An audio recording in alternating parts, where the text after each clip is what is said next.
That was me in younger days. So.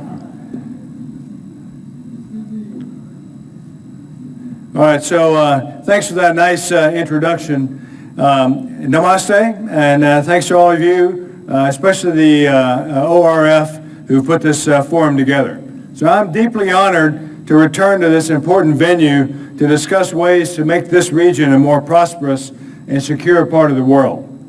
It's safe to say, in my opinion, that the Raisina Dialogue is now a flagship conference of geopolitics and geo-economics, and predicated on India's vital role, not only in the Indian Ocean, but throughout the greater Indo-Asia Pacific region. What a great accomplishment for a conference in just its second year, and a tremendous opportunity to address the new normal.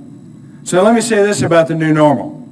There's a tendency to accept the new normal, whatever that is, as fait accompli, in that the way things are fixed in time and place, and the new normal then becomes the basis for the future actions and activities. Ladies and gentlemen, I simply don't accept this premise. I think this view is complacent, and it's even pessimistic. I believe that the United States and India can truly shape the new normal. Indeed, must shape it, because I guarantee that our adversaries are trying to do that very same thing, and more about that later. So let me now thank the Observer Research Foundation for hosting this second Raisina Dialogue and bringing together such an impressive group of experts from all over the world. So impressive, in fact, that it would take me all day just to mention all of their names. So with that in mind, I would like to recognize just a few people before I get started. And I know that some of them, indeed many of them, are not in this room with us at this very moment. But they played a key role in this, and I feel I have to acknowledge that. Prime Minister Modi, of course, Minister Akbar, President Karzai, Prime Minister Rudd, thank you for your comments last night on the year of living dangerously. You've given us all a lot to think about. Prime Minister Harper, thank you for your advice and counsel to me earlier today. Foreign Secretary Johnson, General Rawat, Foreign Secretary Jai Shankar, Ambassador Verma, U.S. Ambassador Verma, whose outstanding leadership have truly brought our two countries together. Fellow flag and general officers, Mr. Samir Saran with the ORF for keeping everything flowing together, a monumental task. Distinguished guests and ladies and gentlemen. America's 16th President Abraham Lincoln once said, "Give me 6 hours to chop down a tree, and I'll spend the first 4 sharpening the axe." I think this sentiment applies specifically to the India-US relationship. The tasks before us are to shape that new normal that I talked about and to uphold the rules-based international order of what I've been calling the global operating system. These are huge tasks, but not insurmountable ones. Our approach, by taking time to work together to sharpen our tools, is, in my opinion, the right approach. Now, among the many things that Abraham Lincoln is famous for, he delivered one of history's greatest speeches, the Gettysburg Address, in just 2 minutes. Conversely, Julius Caesar delivered one of our history's longest speeches, and his best friends killed him. So, as not to tempt my good friends here today, I promise I'll keep Lincoln's sense of brevity in mind as I deliver my remarks. So last year at this very forum, I challenged India and the U.S. to be ambitious together. And together we've built and sharpened some impressive tools to improve our interoperability and to defend our common interests and to buttress the global operating system. This year we can take advantage of the theme of multilateralism with multipolarity to expand cooperation, to indeed shape the new normal. So next week, India will celebrate its Republic Day and recognize when its constitution went into full effect, marking the move to independence. With India as the world's largest democracy and the U.S. as its oldest, we are uniquely poised to foster greater security and prosperity throughout the entire region. Security and growth for all in the region, or SAGAR, is Prime Minister Modi's vision for using India's economic and military capabilities for the benefit of the entire region. Prosperity and security are intertwined. Admiral Landa, during the Gulf Dialogue last November in Sri Lanka, described how disruption to the free flow of trade through the Indian Ocean impacts the entire global economy. Maritime security cooperation and collaboration are the keys to harness the blue economy. I love this term, the blue economy, and I plan to steal it and use it shamelessly. Both of our nations share big values and big concerns, and we recognize the supreme importance of the Indo-Asia Pacific to the future of our nations. Our leaders have affirmed, and I too believe, that the deepening U.S.-India relationship will be the defining strategic partnership of the 21st century. Yesterday, Prime Minister Modi described bringing countries together on the basis of respect for international law. He articulated better than I ever could that respecting freedom of navigation and adhering to international norms are essential for peace and economic growth. India has demonstrated a sustained commitment to long-standing customary international law, the principles of which provide the foundation for the global operating system. They give shape to our similar national interests, namely the peaceful resolution of disputes, freedom of navigation for military and civilian ships and aircraft, and unimpeded lawful commerce. These principles are not abstractions, nor are they subject to the whims of any one country. They're not privileges to be granted or withdrawn. They make sense because they work for decades to keep the peace while creating prosperous economic conditions to lift more than 1 billion people out of poverty. India's adherence to these principles is worthy of emulation. A key example I like to highlight is India's compliance with an arbitral tribunal decision recently regarding a long-standing boundary dispute with Bangladesh. India accepted a ruling that it didn't necessarily agree with. Ladies and gentlemen, this is how responsible nations and truly great powers ensure peace and prosperity. But there are challenges that undermine the global operating system here in the Indo-Asia Pacific, and I'd be remiss if I didn't call them out. Urgently, the self-proclaimed Islamic State is a clear threat that must be destroyed. The main thrust of the 68-nation coalition's military effort against this group is rightfully in the Middle East and North Africa. But as ISIL is eliminated in these areas, some of the surviving foreign fighters will likely return to the countries from whence they came. What's worse is they'll be radicalized and weaponized. We've seen the beginning of this trend in the Indo-Asia Pacific. It's not a theory, it's real. In the past year alone, ISIL has made its murderous intentions clear in places like Bangladesh, Indonesia, and the Philippines, Malaysia, and the United States. It's clear that ISIL wants to conduct its bloody attacks right here in this country. But so far, ISIL's plans for operations in India have been thwarted by the diligent work of India's law enforcement, intelligence, and counterterrorism agencies. The international community must continue our work to stop them. Neither the U.S. nor India can do it alone. To halt ISIL's cancerous spread, like-minded nations in this region and across the globe must continue to work together. Multinational collaboration, partnership with a purpose, is a treatment to prevent this ISIL disease from metastasizing in the Indo-Asia Pacific. But ISIL isn't our only immediate threat in the vast Indo-Asia Pacific region. North Korea stands out as the only nation to have tested nuclear weapons in this century. Now, I want you to stop for a minute and really think about this. Combining nuclear warheads with ballistic missile technology in the hands of a volatile leader like Kim Jong-un is a recipe for disaster. Now, I know there's some debate about miniaturization advancements made by Pyongyang, but PACOM must be prepared to fight tonight, so I'll take them at their word. I must assume that their claims are true. I know that their aspirations certainly are. Vain, vicious, and volatile dictators are nothing new in the long, dark history of mankind. But what is new is a vain, vicious, and volatile dictator with his fingers on a nuclear trigger. This is why we must consider every possible step to defend the U.S. homeland and our allies and partners throughout the region. As former U.S. Secretary of Defense Bill Perry famously said, we have to deal with North Korea as it is, not as we wish it to be. And today it poses a very real threat to the U.S. and our friends and allies in the region. Other significant challenges are posed by a revanchist Russia and an increasingly assertive China. Both Moscow and Beijing have choices to make. They can choose to disregard the rules-based international order, or they can contribute to it as responsible stakeholders.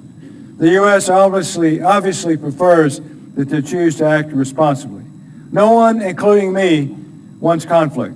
I've been loud and clear that I prefer cooperation so that we can collectively address the global security challenges together. But I've been loud and clear in that we will not allow the shared domains to be closed down unilaterally, no matter how many bases are built on artificial islands in the South China Sea. I say this often, but it's worth repeating. We will cooperate where we can and be ready to confront where we must.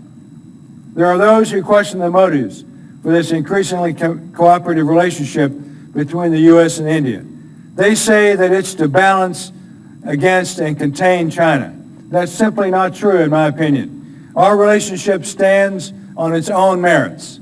I can proudly report on the upward trajectory of a cooperation between India and the U.S. That trajectory is so upward that it's through the roof. With its commitment to improving its defense capabilities and modernizing its forces, India has demonstrated it has skin in the game. And just last month, Secretary of Defense Carter met with Indian Defense Minister Parrikar and designated India as a major defense partner. In our recent history, our two nations have indeed sharpened many tools that will improve our efforts to defend the global operating system. And the sharpest of our tools include the Defense Technology and Trade Initiative, or DTTI, the Logistics Exchange Memorandum of Agreement, or LEMOA, and our robust military cooperation. First, DTTI is creating closer defense and industrial ties between our two nations. This initiative allows us to take advantage of opportunities to strengthen our defense through collaboration by focusing on the larger strategic picture rather than succumbing to old think and ancient bureaucratic obstacles. This framework has allowed us to work together on technology to improve jet engines and aircraft carriers, just to name two examples.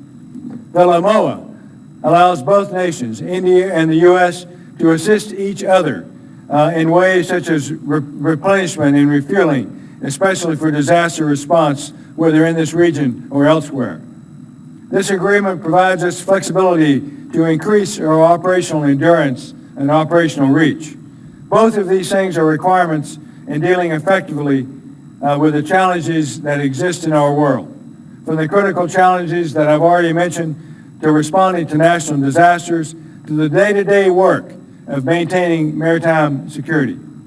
This is one of three foundational agreements that add real value to our defense cooperation. But we can't rest on our laurels. I'm eager to continue our work on the other foundational agreements that will make our armed forces even more interoperable, such as the Communications Compatibility and Security Agreement, or COMCASA, and the Basic Exchange and Cooperation Agreement for Geospatial Information and Services, sponsored by U.S. Army Pacific.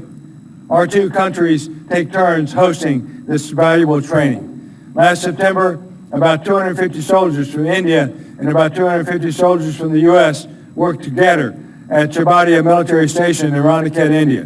Their training improved the ability of our forces to work together to support peacekeeping and stability operations and humanitarian assistance and disaster response to support United Nations operations worldwide. By working together to improve interoperability, both nations are better prepared to assist in disasters, such as the earthquake in Nepal back in 2015. I'm very proud of what these soldiers accomplished during their training, and I look forward to hosting it in the U.S. later this year. The Malabar exercise series is training that I personally participated in last century. I'm happy to see that the 21st iteration of this exercise now includes Japan and will take place here in the Indian Ocean next year. Since its inception, Malabar has grown dramatically. Its complexity and realism challenge our most advanced platforms, including aircraft carriers, submarines, and of course now the mighty P-8 Poseidon maritime patrol aircraft. As someone who spent his career flying in maritime patrol, I can confidently report that the Poseidon is the real deal. Working together with other nations who have this game-changing platform will help us unleash its full potential. So UTABOS and Malabar are just two exercises of many that hone our interoperability and cooperation. Indian military forces regularly spend time in the U.S. as well. From the Rim of the Pacific or RIMPAC exercises in Hawaii to Red Flag in Alaska to Vajar Prahar in Washington State, our exercise schedule is robust. It truly spans the entire breadth of PACOM, from Hollywood to Bollywood. Ladies and gentlemen, at the beginning of my remarks, I mentioned I would keep Lincoln's sense of brevity in mind during this talk. Now I'll make good use of that promise and get on with it so that you can get on with it. Think of it as another way to build trust.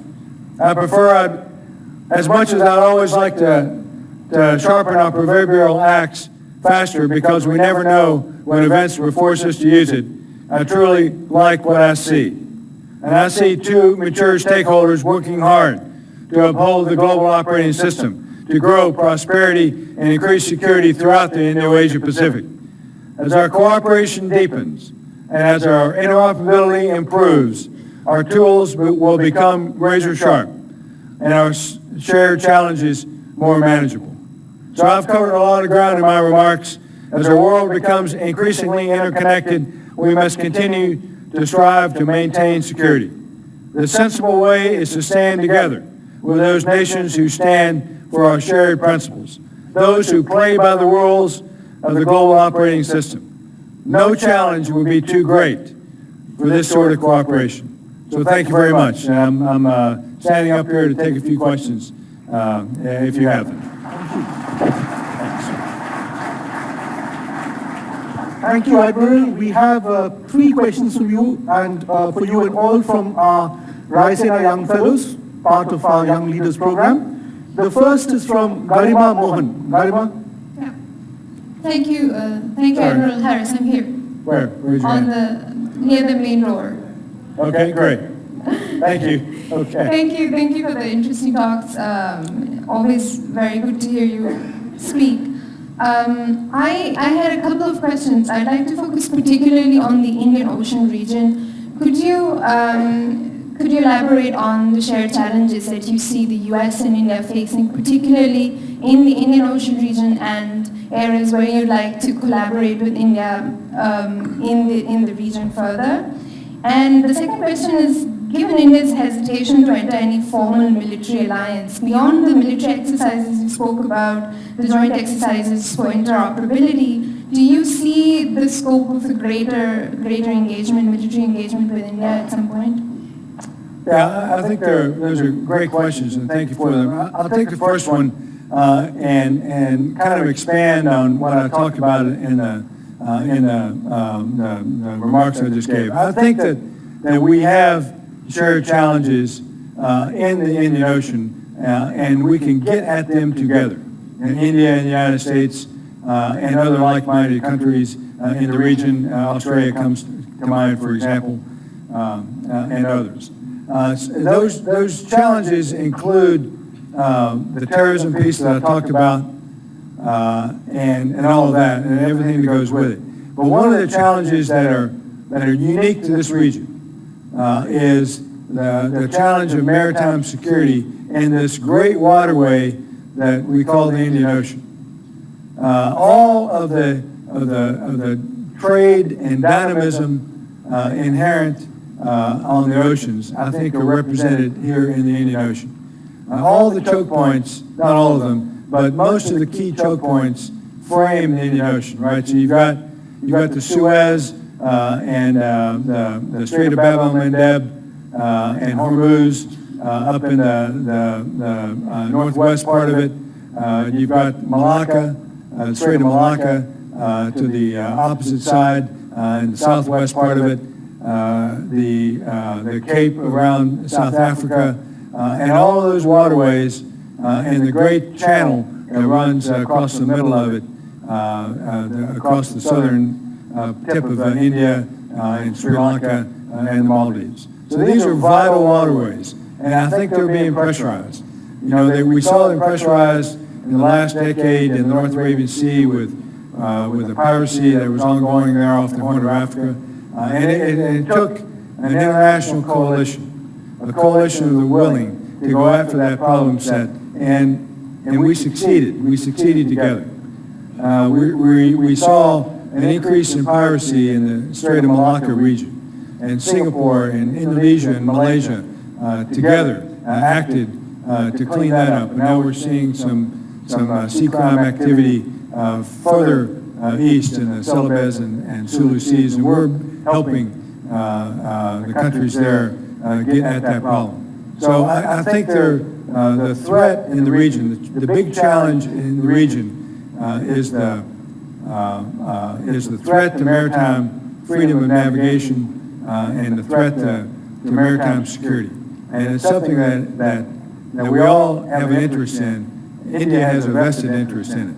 So I look forward to working with India in the future to ensure that freedom of navigation and transit for commerce exists and remain in the region.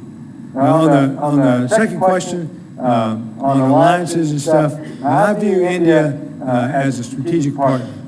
And I think that there are things that we have done in the past few years that are positive, and I think there are things that we can continue to do to keep that trajectory going in the right direction. I spoke of most of them in my remarks, but there are those foundation agreements that I talked about. There are the exercises that help us learn to operate together better, and are just the very underpinnings of our shared values here in India and in the United States.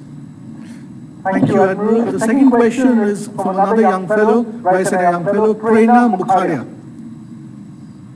Thank you, Admiral Harrison. I think you in part answered my question. Last year at the Raisina Dialogue, you'd spoken about an expanded cooperation with India as a priority. How far do you think we've come since? And what have been some of the impediments you've faced? And what must change this year for us to circumvent some of those impediments? Thank you. Okay. I think that in the last year, we've probably come further than we have in a long time. And this is not anything that I've done, but it's driven by our national leaders, right? This is Prime Minister Modi and President Obama, Defense Minister Parikar, and Secretary Carter. So we put some meat rather on the DTTI, Defense Technology and Trade Initiative. We finished the LEMOA, this logistics memorandum of understanding. We've been after that for almost a dozen years, over a decade. We got that thing signed in 2016. That's significant, I believe.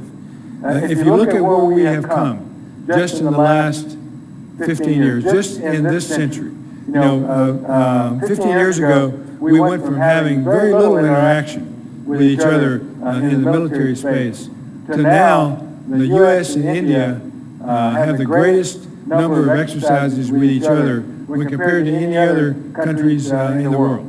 So I think that's dramatic, and we all should be proud of that in India and in the United States.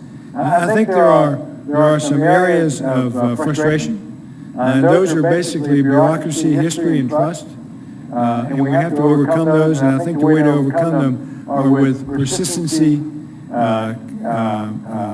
probably a consistency, and patience. So these things take time. Again, we were at the LEMOA for over a decade. We got it signed. I hope we won't take a decade to sign the COMCASA or the BECA that I talked about in my remarks, but we're moving ahead. India has to set that pace. These are agreements that we have with you, and I think it's up to you to set that pace, and we want to be with you and go along with you at every step of the way. Thank you, Admiral. The third question, and the final question of the day, of the session, sorry, is from Bastian Erber. Admiral, First of all, thanks for your words again. I'm an HR manager in the German Armed Forces, and I got a pretty short question for you, at least there are two. So Admiral, might you please give us a brief update on the Asian rebalancing process by reflecting on the new administration in the United States, if possible? And the second one is a more personal question, actually. I would like to ask you kindly if you think it's necessary that the leadership needs to be redefined because of the new normal. You have to explain the second question just a little bit. Yeah, I'm just asking because due to the fact that we have a variety of issues, and I would just like to ask you if it's necessary that we redefine what leadership means in the last couple of years. Basically, just in general. Okay, so to the first question, we're all going to figure out together. We're going to see together in about 2 days, less than 2 days now, on what the new team in the United States, how it's going to go forward. I mean, I don't want to say I'm in the dark as much as you all. I'll say I'm in the light as much as you all are. I have not met with President-elect Trump, though I have met with his security team, both his team that's working on the Secretary of Defense side and his team that's working on the National Security Council side. I believe, as an outcome of my meetings with them, I believe that they understand completely how important the Indo-Asia Pacific is to the United States and to our friends, allies, and partners, not only in the region but around the world. And it's nothing that I brought to the conversation. They have that view already. So I think, I didn't come to New Delhi to give a message of reassurance, but I do want to reassure you in response to the question that I think that the United States values the Indo-Asia Pacific. I think the view that Secretary Carter had will translate into the new administration. That this region is the most consequential region for our future, for America's future. And the work that Secretary Carter and Defense Minister Parekar has done together, I think we'll go forward.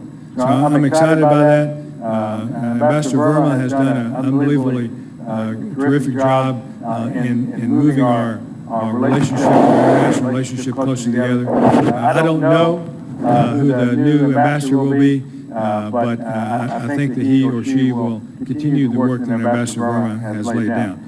With regard to the question about redefining leadership, I think that we should redefine the new normal.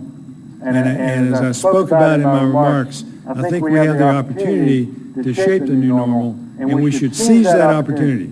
Otherwise, it will in fact become fait accompli. It will in fact become de facto. And I think that the issues that are on our plates, our collective plates, India and the United States and our friends, allies, and partners in the region, those issues are not static. And we can't simply accept them because they come presented to us on a plate. And I think we have to seize the opportunity to shape that plate.